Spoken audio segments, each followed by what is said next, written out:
मेरा नाम है आकाश और आप देख रहे हैं ओन जी की यूट्यूब चैनल। दोस्तों आज हम स्टार्ट करेंगे SSC MTS 16 June third shift 2023 के सभी प्रश्नों के बारे में करेंगे जो एग्जाम में पूछे गए हैं। ठीक है दोस्तों आप वीडियो को पूरा ध्यान से देखना। दोस्तों मैं जितने भी क्वेश्चन कराऊंगा सब आपको 100% रियल क्वेश्चन कराऊंगा। ठीक है, और दोस्तों जो लोग हमारे चैनल पर नए आए हो हमारे चैनल को सब्सक्राइब और वीडियो को लाइक जरूर करना। तो शुरुआत करते हैं दोस्तों आज के पहले क्वेश्चन से। आज का दोस्तों पहला क्वेश्चन पूछा गया था दोस्तों, सतपुड़ा और विंध्याचल पर्वत के बीच कौन सी नदी बहती है? तो ये नर्मदा नदी बहती है। ठीक है, ये आपको ध्यान रखना है। इसके अलावा दोस्तों बात करते हैं सतपुड़ा पर्वत श्रृंखला ये कौन कौन से राज्यों में फैली हुई है दोस्तों? तो ये मध्य प्रदेश, छत्तीसगढ़, गुजरात और महाराष्ट्र राज्यों में फैली हुई है। ठीक है, ये आपको ध्यान रखना है। इसके अलावा दोस्तों यहाँ से क्वेश्चन बनता है कि सतपुड़ा पर्वत श्रृंखला की सबसे ऊंची चोटी कौन सी है दोस्तों? तो सतपुड़ा पर्वत श्रृंखला की सर्वोच्च चोटी धूपगढ़ है। ठीक है, ये आपको ध्यान रखना है। सतपुड़ा पर्वत श्रृंखला की सबसे ऊंची चोटी दोस्तों धूपगढ़ है। ठीक है, और इसकी ऊंचाई कितनी है? तो इसकी ऊंचाई 1350 मीटर है। ठीक है, जो कि महादेव पर्वत का हिस्सा है, ये भी आपको ध्यान रखना है। इसके अलावा से बात करते हैं विंध्याचल पर्वत श्रृंखला कौन कौन से राज्य में फैली हुई है? तो विंध्याचल पर्वत श्रृंखला मध्य प्रदेश, छत्तीसगढ़, गुजरात, उत्तर प्रदेश, दक्षिण भाग, ठीक है, और बिहार राज्यों में फैली हुई है। ये आपको ध्यान रखना है। दोस्तों अगर आपको हमारी वीडियो अच्छी लग रही हो तो हमारे चैनल को सब्सक्राइब और वीडियो को लाइक जरूर करना। ठीक है, अगला क्वेश्चन दोस्तों पूछा गया था प्रसिद्ध संतूर वादक कौन है? तो मैंने आपको दोस्तों कई बार बता दिया। अगर दोस्तों जो लोग हमारे चैनल को देख रहे होंगे उनको दोस्तों ये क्वेश्चन 100% सही हो गया होगा। ठीक है, तो प्रसिद्ध संतूर वादक कौन है दोस्तों? तो पंडित शिव कुमार शर्मा प्रसिद्ध संतूर वादक है। ठीक है, ये आपको ध्यान रखना है। इसके अलावा दोस्तों प्रमुख वाद्य यंत्र और उनसे संबंधित प्रसिद्ध व्यक्ति मैं आपको सब बताता हूँ। ठीक है, अच्छा दोस्तों बात करते हैं उस्ताद बिस्मिल्लाह खान, तो ये प्रसिद्ध शहनाई वादक है। ठीक है, ये आपको ध्यान रखना है। इसके अलावा दोस्तों बात करते हैं प्रसिद्ध बांसुरी वादक कौन है? तो हरिप्रसाद चौरसिया प्रसिद्ध बांसुरी वादक है। ये आपको ध्यान रखना है। इसके अलावा दोस्तों पंडित रविशंकर का संबंध किस वाद्य यंत्र से है? तो ये प्रसिद्ध सितार वादक है। ये आपको ध्यान रखना है। इसके अलावा दोस्तों उस्ताद जाकिर हुसैन प्रसिद्ध तबला वादक है। ठीक है, ये इसके अलावा दोस्तों पंडित शिव कुमार शर्मा ये प्रसिद्ध संतूर वादक है। ठीक है, जो कि दोस्तों आज की शिफ्ट में पूछा गया क्वेश्चन था ये। इसके अलावा उस्ताद असद अली खान कौन सा वाद्य यंत्र बजाते हैं? तो ये प्रसिद्ध बीड़ा वादक है। ये आपको ध्यान रखना है।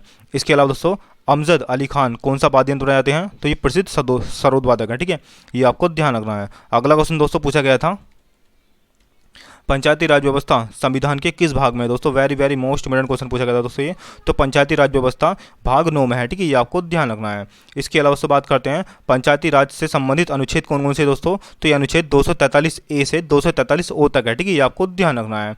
इसके अलावा दोस्तों बात करते हैं पंचायती राज व्यवस्था का प्रावधान किस अनुसूची में है दोस्तों? तो ये 11वीं अनुसूची में। ठीक है, ये आपको ध्यान रखना है। इसके अलावा दोस्तों पंचायती राज व्यवस्था मतलब को 11वीं अनुसूची में कब जोड़ा गया था दोस्तों? तो इसको 1992 में संविधान में किए गए 73वें संविधान संशोधन द्वारा इसको जोड़ा गया था। ठीक है, ये आपको ध्यान रखना है। इसके अलावा से बात करते हैं भारत में किस प्रकार की पंचायती व्यवस्था लागू है दोस्तों? तो भारत में त्रिस्तरीय पंचायती व्यवस्था लागू है। ठीक है, अच्छा दोस्तों भारत में त्रिस्तरीय पंचायती व्यवस्था का सुझाव बलवंत राय मेहता समिति ने दिया था। ठीक है, ये आपको ध्यान रखना है। अच्छा दोस्तों पंचायती राज व्यवस्था के त्रिस्तरीय व्यवस्था किस तरह की है दोस्तों? तो यह ग्राम स्तर पर, ठीक है, ग्राम स्तर पर, इसके अलावा दोस्तों ग्राम पंचायत, खंड स्तर पर जनपद पंचायत, ठीक है, इसके अलावा जिला स्तर पर जिला परिषद। ठीक है, ये भी आपको याद रखना है क्रम। इसके अलावा बात करते हैं पंचायती राज व्यवस्था लागू करने वाला पहला राज्य कौन सा था दोस्तों? तो ये था राजस्थान। ठीक है, राजस्थान के नागौर जिले में पहली बार दोस्तों पंचायती राज व्यवस्था लागू हुई थी। और दोस्तों कब हुई थी? तो ये 2 अक्टूबर 1959 को हुई थी। ठीक है, ये आपको ध्यान रखना है।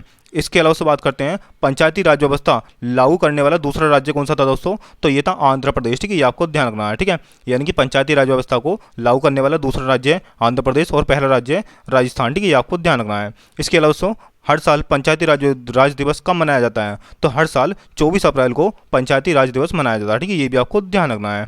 इसके अलावा दोस्तों बात करते हैं 1993 में संविधान में 73वां संविधान संशोधन अधिनियम 1992 करके पंचायती राज संस्था को संवैधानिक मान्यता दी गई थी। ठीक है, यह भी आपको ध्यान रखना है। इसके अलावा बात करते हैं अनुच्छेद 40 का संबंध ग्राम पंचायत का संगठन से है। ठीक है, ये आपको ध्यान रखना है। अगला क्वेश्चन दोस्तों पूछा गया था नागालैंड की राजधानी का नाम क्या दोस्तों? तो नागालैंड की राजधानी का नाम है कोहिमा। ठीक है, ये आपको ध्यान रखना है। इसके अलावा अगला क्वेश्चन पूछा गया था हृदय की जांच में किसका उपयोग किया जाता है दोस्तों? तो हृदय की जांच करने के लिए दोस्तों इकोकार्डियोग्राम का प्रयोग किया जाता है। ठीक है, ये आपको ध्यान रखना है। अगला क्वेश्चन दोस्तों पूछा गया था जीवाणु से कौन सा रोग होता है? तो जीवाणु से pneumonia, TB, cholera, strep throat, food poisoning, ठीक है, और डिप्थीरिया रोग ये दोस्तों जीवाणु से होते हैं। ये आपको ध्यान रखना है। अगला क्वेश्चन दोस्तों पूछा गया था नगर पालिका संविधान के किस भाग में है दोस्तों? तो ये नगर पालिका संविधान के भाग 9 का ए में है, ठीक है, ये आपको ध्यान रखना है। इसके अलावा दोस्तों भाग 9 का बी में है सहकारिता समिति, ठीक है, ये भी आपको ध्यान रखना है, अगली शिफ्ट में दोस्तों पूछ सकता है, ठीक है। दोस्तों मैं आपको संविधान के जितने भी प्रमुख भाग हैं सब आपको एक एक करके बताता हूँ, ठीक है। तो दोस्तों वीडियो को आप पूरा ध्यान से देखना। संविधान का पहला भाग है दोस्तों संघ और उनका राज्य क्षेत्र, ठीक है, ये भाग 1 है। भाग 2 में दोस्तों नागरिकता है और भाग 3 में मूल अधिकार है, ठीक है। भाग 4 में नीति निर्देशक तत्व हैं और भाग चौथे का ए में, ठीक है, मौलिक मूल कर्तव्य है, ठीक है, ये आपको ध्यान रखना। अच्छा दोस्तों मूल कर्तव्य कब जोड़े गए थे? तो ये 42वें संविधान संशोधन द्वारा 1976 में जोड़े गए थे, ठीक है। इसके अलावा दोस्तों संविधान के भाग 8 में है संघ और राज्य क्षेत्र, ठीक है, ये आपको ध्यान रखना है। और भाग 9 में पंचायती है, ठीक है, पंचायत। और भाग 9 का ए में है नगर पालिका और भाग 9 का बी में है दोस्तों सहकारी समिति है, ठीक है। इसके अलावा दोस्तों भाग 10 में है अनुसूचित जाति और जनजाति क्षेत्र के बारे में बताया गया है, ठीक है। इसके अलावा दोस्तों भाग 15 में निर्वाचन से संबंधित प्रावधान बताए गए हैं, ठीक है। इसके अलावा दोस्तों भारत की राजभाषा किस भाग में है दोस्तों? तो ये भाग 17 में है, ठीक है, ये आपको ध्यान रखना है। इसके अलावा आपात उपबंध किस भाग में है दोस्तों? तो ये 18 भाग में है, ठीक है। इसके अलावा दोस्तों संविधान संशोधन की प्रक्रिया किस भाग में है दोस्तों? तो ये भाग 20 में है, ठीक है। तो ये सब भाग आपको याद कर लेना है, ठीक है, अगली शिफ्ट के लिए दोस्तों ये इंपॉर्टेंट फैक्ट होने वाले हैं। अगला क्वेश्चन दोस्तों पूछा गया था मौलिक कर्तव्य से संबंधित प्रश्न पूछा गया था, ठीक है। दोस्तों मौलिक कर्तव्य से संबंधित प्रश्न हर शिफ्ट में पूछा जा रहा है, ठीक है। लिंक मैंने दोस्तों डिस्क्रिप्शन में दे रखा है, आप वहाँ से उस वीडियो को देखना। दोस्तों जितने ही मौलिक कर्तव्य से प्रश्न बन सकते हैं सारे दोस्तों मैंने उस वीडियो में कवर कर रखे हैं, ठीक है। तो दोस्तों आप उस वीडियो को जरूर देखना। दोस्तों मौलिक कर्तव्य से संबंधित प्रश्न मैं आपको बताता हूँ, ठीक है, सारे प्रश्न बताता हूँ दोस्तों। सबसे पहले दोस्तों मौलिक कर्तव्य किस भाग में है दोस्तों? तो ये भाग चौथे का ए में है, ठीक है, मैंने आपको अभी बताया था। कब जोड़े गए थे? तो ये 42वें संविधान संशोधन द्वारा 1976 में जोड़े गए थे, ठीक है। दोस्तों ध्यान रखना ये 42वां संविधान संशोधन था, ठीक है, 44वां मत करना इसको। इसके अलावा बात करते हैं मौलिक कर्तव्य किस अनुच्छेद में है दोस्तों? तो ये अनुच्छेद 51 का ए में जोड़े गए थे, ठीक है, ये आपको ध्यान रखना है। अच्छा दोस्तों शुरुआत में कितने मौलिक कर्तव्य जोड़े गए थे? तो शुरुआत में 10 मौलिक कर्तव्य थे, लेकिन वर्तमान में 11 मौलिक कर्तव्य हैं, ठीक है। और दोस्तों 11वां मौलिक कर्तव्य कब जोड़ा गया था? तो वो 86वां संशोधन, ठीक है, 86वां संविधान संशोधन 2002 में हुआ था, उसमें 11वां मौलिक कर्तव्य जोड़ा गया था, ठीक है, ये आपको ध्यान रखना है। इसके अलावा उससे बात करते हैं 11 मौलिक कर्तव्य कौन कौन से दोस्तों, मैं आपको सब बताता हूँ, ठीक है, एक एक करके, तो आप वीडियो को पूरा ध्यान से देखना। पहला मौलिक कर्तव्य दोस्तों संविधान का पालन करते हुए राष्ट्रीय ध्वज और राष्ट्रीय गान का सम्मान करना, ठीक है। दूसरा मौलिक कर्तव्य है दोस्तों स्वतंत्रता संग्राम के सिद्धांतों का पालन करना। और तीसरा मौलिक कर्तव्य है भारत की संप्रभुता और अखंडता की रक्षा करना। और चौथा मौलिक कर्तव्य है दोस्तों जब आह्वान किया जाए देश की रक्षा करें और राष्ट्रीय कर्तव्य का पालन करें, ठीक है। इसके अलावा दोस्तों पांचवा मौलिक कर्तव्य है भाईचारे की भावना बढ़ाना, ठीक है। इसके अलावा छठा मौलिक कर्तव्य है दोस्तों हमारा मिश्रित संस्कृति को जीवित रखना, ठीक है। और सातवां मौलिक कर्तव्य है प्राकृतिक पर्यावरण की रक्षा करना। आठवां मौलिक कर्तव्य दोस्तों वैज्ञानिक सोच विकसित करना। और नौवां मौलिक कर्तव्य दोस्तों सार्वजनिक संपत्ति को सुरक्षित रखना, ठीक है।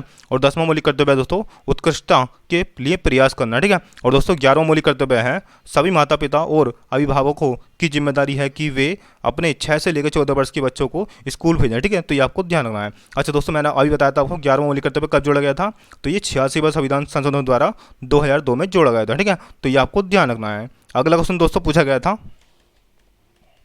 सल्तनत काल में कौन सा कर लगाया जाता है? तो सल्तनत काल में कौन सा कर लगाया गया था दोस्तों? तो ये खराज कर लगाया गया था, ठीक है, ये आपको ध्यान रखना है। खराज कर दोस्तों क्या था ये? तो ये दिल्ली सल्तनत के तहत कृषि भूमि पर कर था, ठीक है, कृषि भूमि पर लगाया जाता था कर, ठीक है, ये आपको ध्यान रखना है। इसके अलावा दोस्तों खराज कर किसने लगाया था? तो ये अलाउद्दीन खिलजी ने लगाया था, ठीक है, ये भी आपको ध्यान रखना है। अगला क्वेश्चन दोस्तों पूछा गया था कॉमनवेल्थ 2022 गेम में भारत ने कितने रजत पदक जीते थे दोस्तों? तो मैं आपको सारे पदक बताता हूँ। तो भारत ने कुल 61 पदक जीते थे, जिसमें 22 स्वर्ण पदक थे, 16 रजत पदक थे, ठीक है, और 23 जो थे वो कांस्य पदक थे, ठीक है, ये आपको ध्यान रखना है। अगला क्वेश्चन दोस्तों पूछा गया था नोवाक जोकोविच का संबंध किस खेल से है? तो नोवाक जोकोविच का संबंध दोस्तों ये प्रमुख टेनिस खिलाड़ी हैं, ठीक है, और किस देश के हैं दोस्तों? तो ये सर्बिया के टेनिस खिलाड़ी हैं, ठीक है, ये आपको ध्यान रखना है। इनके देश का नाम है सर्बिया, ठीक है। इसके अलावा दोस्तों शतरंज के प्रसिद्ध खिलाड़ी कौन है? तो शतरंज के प्रसिद्ध खिलाड़ी हैं विश्वनाथन आनंद, ठीक है, ये आपको ध्यान रखना है। इनको द मद्रास टाइगर के नाम से भी जाना जाता है, ठीक है, ये भी आपको ध्यान रखना है।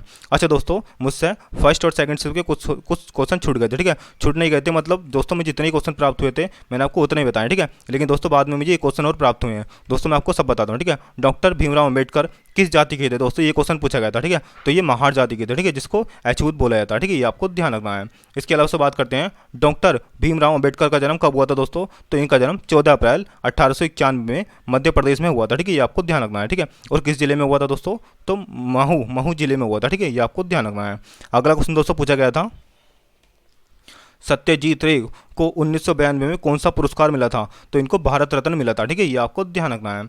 अगला क्वेश्चन दोस्तों पूछा गया था, प्लेटलेट्स का दूसरा नाम क्या है? तो प्लेटलेट्स को बिम्बाणु या फिर थ्रम्बो के नाम से भी जाना जाता है, ठीक है, ये आपको ध्यान रखना है। अच्छा दोस्तों, एक स्वस्थ व्यक्ति के प्रति माइक्रोलीटर रक्त में 1,50,000 से लेकर 4,50,000 प्लेटलेट्स होती हैं, ठीक है, एक स्वस्थ मतलब स्वस्थ मानव शरीर के अंदर, ये आपको ध्यान रखना है। अगला क्वेश्चन दोस्तों पूछा गया था, रिवर्स ऑफ स्मोक के लेखक कौन है दोस्तों? तो अमिताभ घोष, ठीक है, Amitabh Ghosh reverse of smoke के लेखक हैं, ठीक है, ये आपको ध्यान रखना है। इसके अलावा दोस्तों इनकी और कौन सी पुस्तक है अमिताभ घोष की? तो एक है अफीम सागर, आपको याद रखना है। दूसरी द शैडो लाइन्स, आपको याद रखना है, ठीक है। और तीसरी इनकी पुस्तक है द हंग्री टाइड, ठीक है, ये आपको ध्यान रखना है। अगला क्वेश्चन दोस्तों पूछा गया था, व्हाइट मैन कप किस खेल से संबंधित है? तो व्हाइट मैन कप दोस्तों टेनिस से संबंधित है, ठीक है, ये आपको ध्यान रखना है। इसके अलावा दोस्तों टेनिस से और कौन कौन से कप संबंधित है मैं आपको सब बताता हूँ, ठीक है। French open cup, USA open cup, ठीक है, Australian open cup, Davis open cup, ये पुरुषों के लिए है, ठीक है। और फेड कप ये महिलाओं के लिए हैं। इसके अलावा व्हाइट मैन कप ये भी दोस्तों महिलाओं के लिए है, ठीक है। तो व्हाइट मैन कप का संबंध किससे है दोस्तों? तो टेनिस खिलाड़ी से है, ठीक है, टेनिस से है मतलब। और व्हाइट मैन कप जो है दोस्तों किसे दिया जाता है? तो महिलाओं को दिया जाता है, ठीक है, ये आपको ध्यान रखना है, ठीक है। पुरुषों के लिए दोस्तों ओपन कप है और महिलाओं के लिए दोस्तों वाटर मैन कप मतलब व्हाइट मैन कप या फिर, ठीक है, एक है फेड कप, ठीक है, ये आपको ध्यान रखना है। दोस्तों आज के लिए इतना ही दोस्तों, मिलते हैं नेक्स्ट वीडियो में। दोस्तों वीडियो आपको कैसी लगी? अच्छी लगी तो हमारे चैनल को सब्सक्राइब और वीडियो को लाइक जरूर करना, ठीक है, और शेयर जरूर करना वीडियो को। तो मिलते हैं दोस्तों नेक्स्ट वीडियो में, तब तक के लिए जय हिंद जय भारत।